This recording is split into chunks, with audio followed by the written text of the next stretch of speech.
Are you guys getting tired of this deck yet?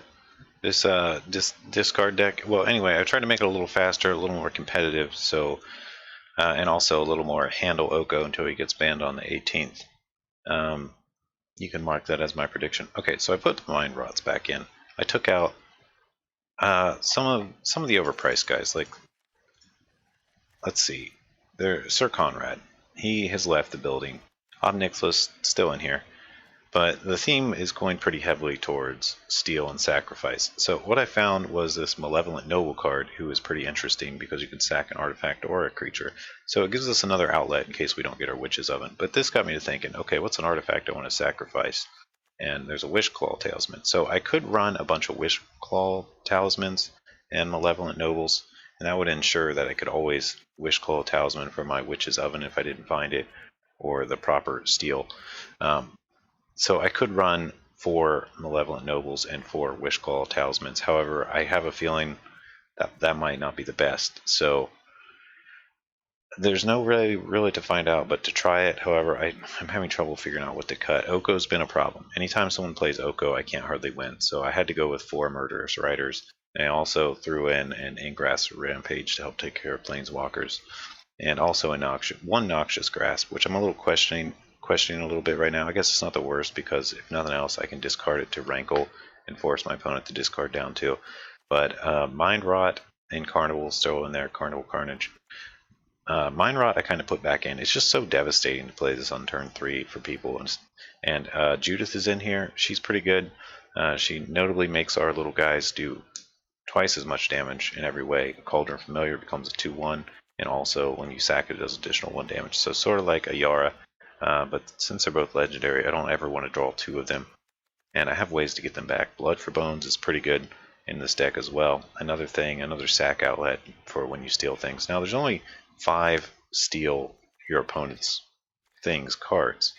The reason being is I feel like I draw them too often sometimes and not enough of the other stuff. So I've just cut it down, and I guess with the Wishclaw Talisman I could always get one if needed, but there's just a lot of other removal. So essentially, the stealing stuff is intended to be removal as well as aggression.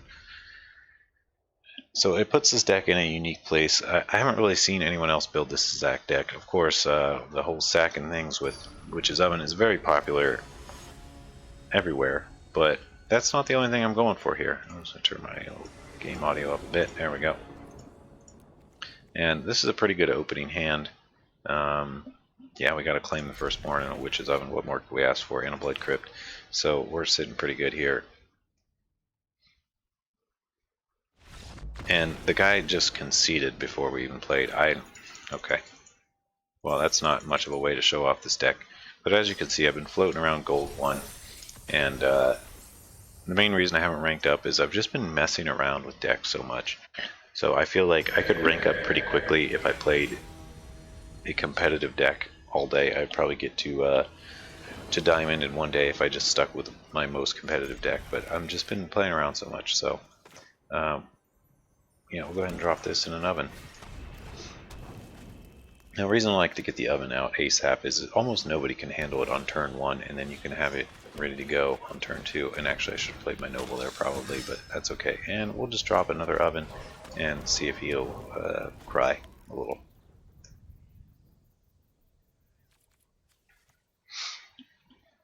Yeah, maybe I should have played my Passage. Went ahead and got a mountain. So there's only a few mountains in the deck. I don't really have many red things. But what I do have is pretty important when I get it. There's a land. That's good. So let's go ahead and swing. And looks like he's not going to do anything. So we'll pump and dump. Like an altcoin.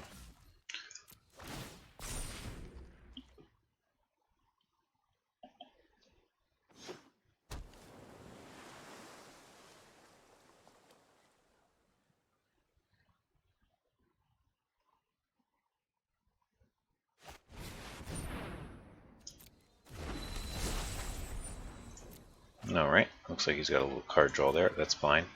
We'll go ahead and go to my turn. And let's bring on the Annoyance. And I think the easiest way to bring on the Annoyance is to play Rankle and get to the Spankle. So we'll go ahead and play Rankle. And Rankle's not actually that good right now because I don't really want to utilize any of his things, any of his abilities when he damages people, but it looks like they're just terrified of Rankle and going to block it anyway, so that's fine. He was literally just going to be for the damage on that particular turn, so we'll see how it goes here. I've got plenty of sack outlets. In fact, I've got 4. And I don't actually need them at all right now, so we're just an aggro deck at the moment with some bonus Witch's Oven. Now we can get down to very low cards in our hand and start activating our Castle Lock the Wain, so that's nice. So we essentially have an infinite hand and advantage there, while they are sitting on a full hand.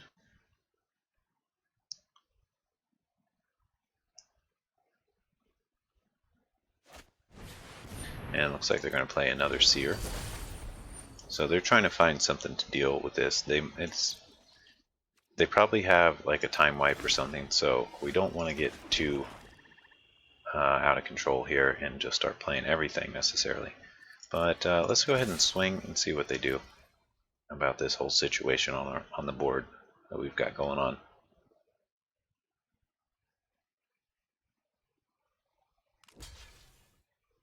Looks like they're going to block Rankle again. That's perfectly fine. We'll send in that, and we're actually just going to pass turn for the moment and see what they do.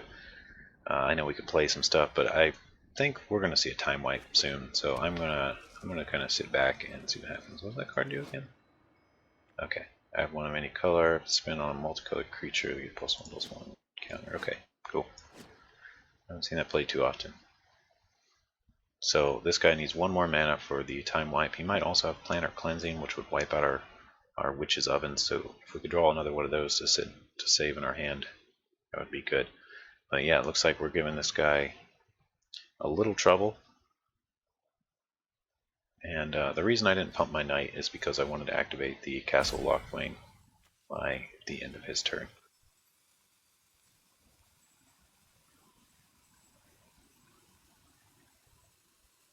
And he must be in a bit of a pickle because he's having a tough time deciding exactly what to do here.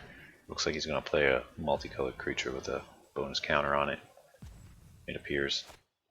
Yep, there it is, the Empyrean Eagle, which is actually pretty good, but we're not too worried about it.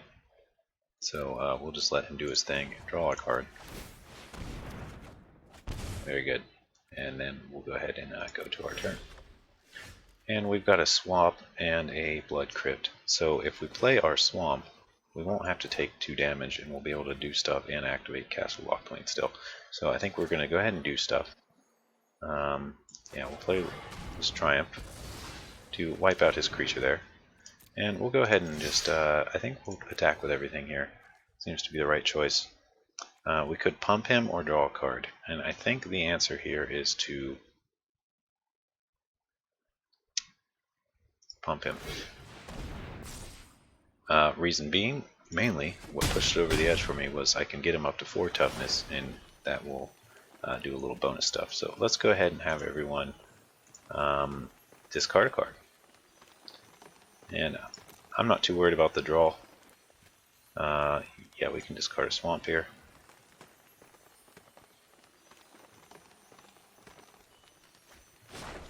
And they discarded a Fae of Wishes. So that's excellent for us.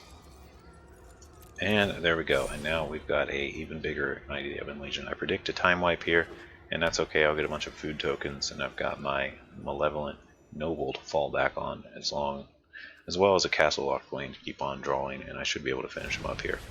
But no, it looks like he's going to go ahead and do a Brazen Borrower, which is very unexpected. So, okay, that is fine.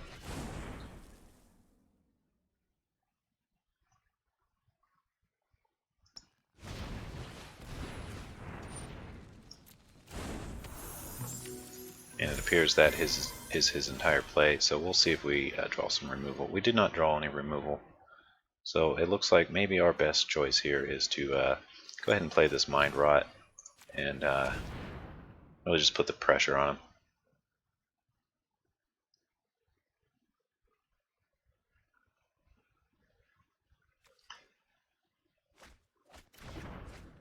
And we'll go ahead and play this Knight of the Ebon Legion again. And with this, we should be able to threaten lethal again next turn. We'll sit back with this guy because we don't really need him. What, he discarded a Hypnotic Sprite, okay. So we'll see what he does here. Now, there's a chance he might time wipe, and that would actually be really bad because he could just get his Brazen Borrower back and then time wipe. So if he has it, it's his best play. I'm guessing he's not running it. He doesn't seem to have one. It's a very strong card in those colors. Most people run 4. Okay, that's a critter on the board. I guess he actually kind of needs that, but it's not going to save him, so we're not all that worried about it. Okay, Dungeon Geist, yeah, that's fine. And he's probably going to tap my Rankle. No, he's tapping Light. I guess that makes sense. He's got plenty of blockers. Okay, and things are getting a little testy for us. I'm kind of glad he doesn't have the time wipe. I've been playing around it forever, and it hasn't really been that effective. So we can go ahead and drop this Cavalier of Night and absolutely destroy his board.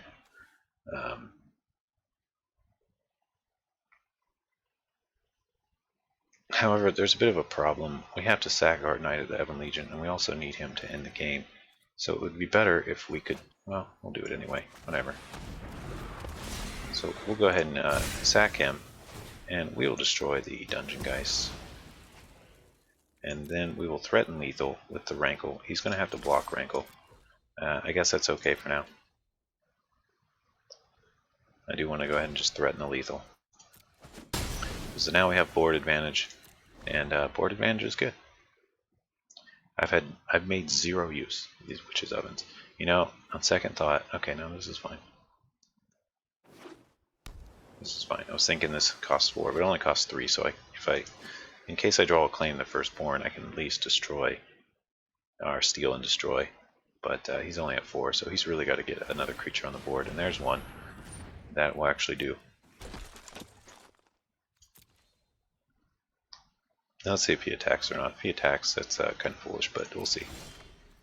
Okay, and there's a card. We can go ahead and play that, and I think what we're going to do here is just activate the castle, see what we get.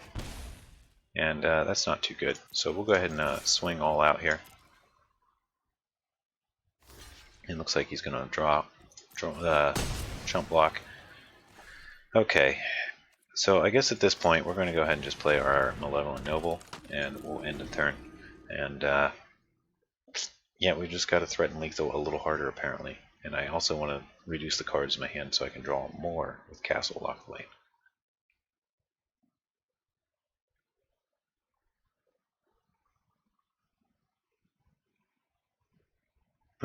I'm just really hoping he doesn't have a time wipe. That would be worst case scenario for me. Best case scenario for him, but I'm guessing he just doesn't have it. He hasn't played one yet. He's relying on that top deck. And I'm glad he discarded that Fae of Wishes. He really just should have saved it. I mean, that's the perfect blocker for Rankle. Alright, that was a pretty nice top deck there with the Empyrean Eagle.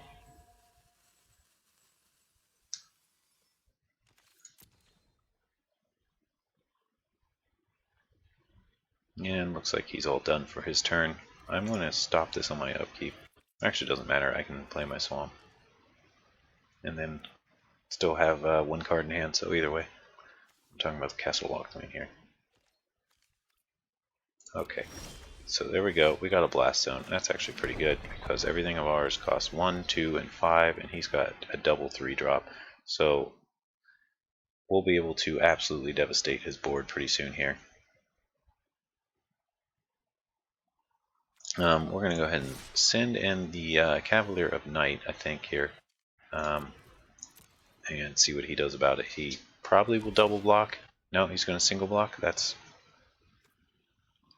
really confusing, but okay. Because he could double block, still only lose 1 creature, and kill my Cavalier of Night. But okay, I mean, if that's what you want to do. So, sort of an odd choice there. Maybe he thought I was holding removal or something. I'm not sure. However, when Cavalier of Night dies, I will get my Knight of the Ebon Legion back thanks to this bottom ability. Return target creature with converted mana cost 3 or less from your graveyard to the battlefield. So I don't mind him dying all that much. And I think we're just going to use our Blast Zone on the Empyrean Eagle here. Maybe, we'll see. I'm going to Let's see what I draw here.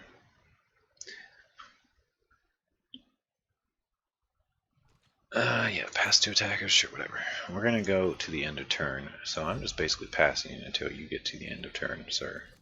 So we're gonna go ahead and draw a card. And we will also pump up this, just a 1. And yeah, we're good here. He's got 1 card in hand.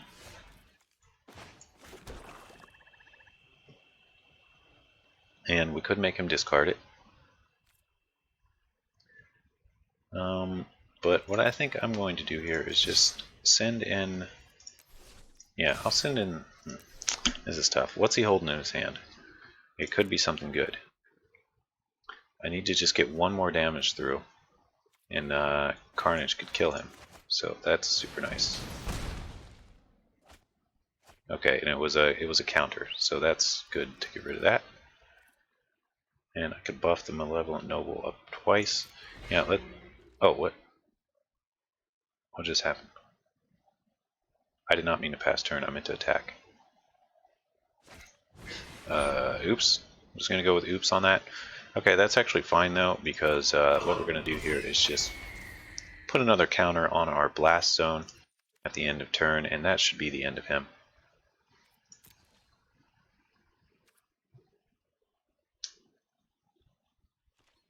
So we'll go ahead and do that. Put 1 more charge counter here. And very good. And we'll go to my turn. And it looks like we also have a Murderous Rider, so we're in super good business here. We'll go ahead and blow up all the 3 drops, which is going to be his 2 flyers. And we'll Murderous Ride the other one. And that'll clear the way. And the annoying deck wins. The annoying deck brings it home. Pretty good game there.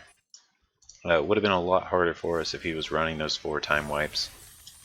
But we're not going to complain. It looks like we got time for another game or 2. I'm trying to only make these 30 minutes.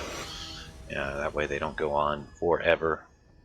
What kind of... See, I haven't seen that skin yet. His face looks photoshopped on. Okay, so this is pretty good. We got a Cauldron Familiar, Witch's Oven, Mind Rot. Yeah, this is excellent. And then a Carnage. This hand is the absolute devastation of a hand. It's probably the most annoying hand I could have. So we'll see what Good Child over here does.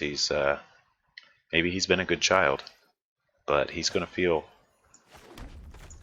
like I'm going to treat him like he's been a bad child, is what I'm trying to say here.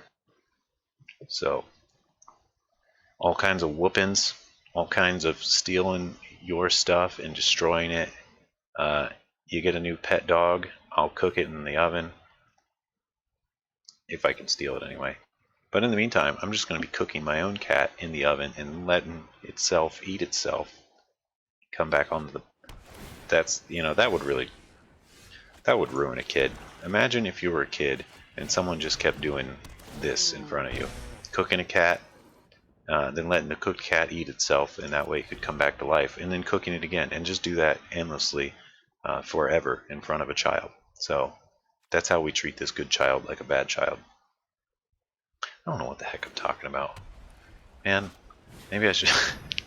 I feel like I should say something so the video's not so boring, but then when I start talking, I just start saying such dumb stuff after a while.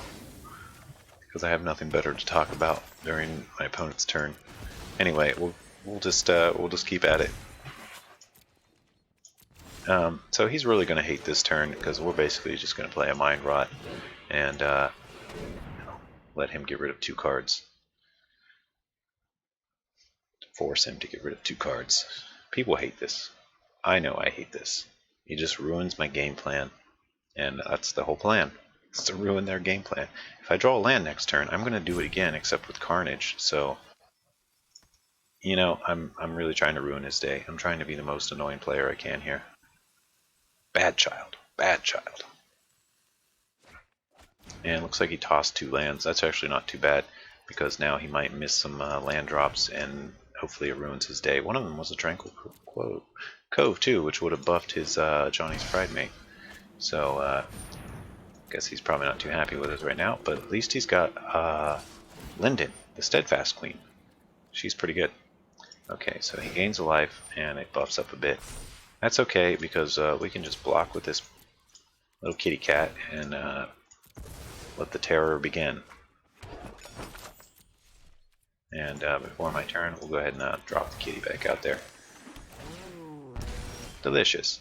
Oh, perfect. We drew a land. So now we're going to go ahead and play our Carnage card on him. And just watch him suffer, basically. We'll just go ahead and watch him suffer.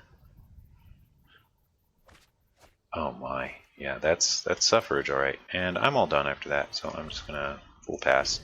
And Twin Blade Paladin? What else does he have in his hand? Oh my. And he has no more land drops, so that's good. But he does get to gain life every time he attacks, so he's winning there. And at least we can stop this 3 damage every turn. And sack the cat. Or it's actually 5 damage now. So we won't be taking a whole lot of damage. That's the good news here. We'll be able to keep our life total up relatively well, and we've got some nice 1-drops coming right up. And looks like it's my turn, so I'm going to go ahead and play this kitty at the end of his turn. Hopefully he doesn't kill it right now. Okay. And another swamp. That's actually pretty good. We need some mana. We can play another kitty, but I think we're just going to play a Knight of the Ebon Legion for the moment, and we'll save our mana for the castle, and we'll pass turn. So now he's going to be more inclined to sit back and block, which is kind of where I want him. There's a Prison Realm. Okay, we'll see what he targets here. And it looks like he's going to target the Knight of the Ebon Legion. That's actually not too bad for us. We could go ahead and sack it. Yeah, we'll go ahead and sack it. That way he doesn't get anything under the Prison Realm, and we get that in our graveyard. So pretty good deal for us. We'd much rather have him in the graveyard. Okay, and he's going to go ahead and pump. That's all well and good. You know what we're going to do. We're going to pass to blockers, block with the kitty. And this time he is going to get to kill the kitty because we don't have a sack outlet. But we'll bring him right back with that food we made from the Knight of the Ebon Legion. So that's pretty good. First, let's go ahead and draw a card. Lose a bit of life, but that's fine. And we'll play the kitty. Now, let's see what we got here. Another swamp, that's fine. Play a Cauldron Familiar. And I think we'll drop a second Cauldron Familiar for this turn. And then we'll go ahead and end the turn. We got just enough mana to activate Castle Locthwain, so that's pretty good. And we got a chump blocker. Now I'm really just waiting for a good top deck at this point, so I want to make sure next turn, yes, go ahead and resolve all those. Yes, resolve. Okay, so yes, blockers, we will block the Bridemate, and of course, once again, we'll sack the kitty. So you gain life, but you're losing it too. Okay, so he's going to go to damage. Looks like he's going to hit me for a solid 3. Very painful. I'm going to play the kitty again. And let it resolve here. Let it resolve. And then we'll activate the Castle Locthwain and get our card. And it's a swamp. Okay, so we're going to go ahead and go to turn. And we drew a Fabled Passage. Alright, so we've got plenty of mana. We'll just say plenty of mana. Well, I guess we'll grab our other mountain. Only 2 in the deck. And, well, we don't really want to do anything. I guess I could activate my castle, but I could also wait for his turn to pass by. I do want to see what I get. So let's see what I get. That's a Noble. Noble's not too useful right now. Let's go ahead and pass. Maybe I should have played it just to get it out of my hand so that I can activate Castle Locthwain later. It's entirely possible that that was the best plan. Okay, we got lots of these again. Yes. Very good.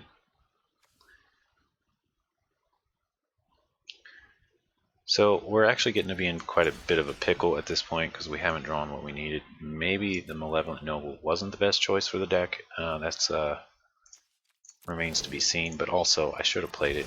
Kind of a dummy for not playing it last turn, honestly. So we'll see what we draw. If we can, basically, if we can pick up a claim the firstborn, we'll be sitting pretty good. We just have to actually draw one, so it's been a bit of a struggle this round. Seems like we always get part of the combo, but never the full combo.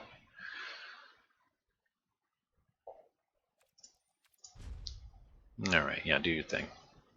He's building up cards in his hand again. I'm a little scared for if he gets mana. I've been stalling out for way too long. It's kind of getting to be embarrassing. Have I drawn more lands than spells? 1, 2, 3, 4, 5, 6, 7, 8. We're getting close. About the same number of lands as spells. It's very close. So, I'm guessing he's got a counter or something. I don't know. You know, some kind of instant. It's obviously stopping him to prompt him every little thing, which was always a clear sign on this client that someone is holding something.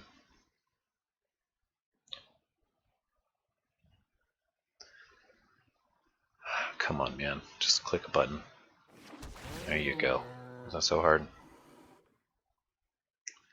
And if I top deck 2 more lands, I think I'm just going to go ahead and concede.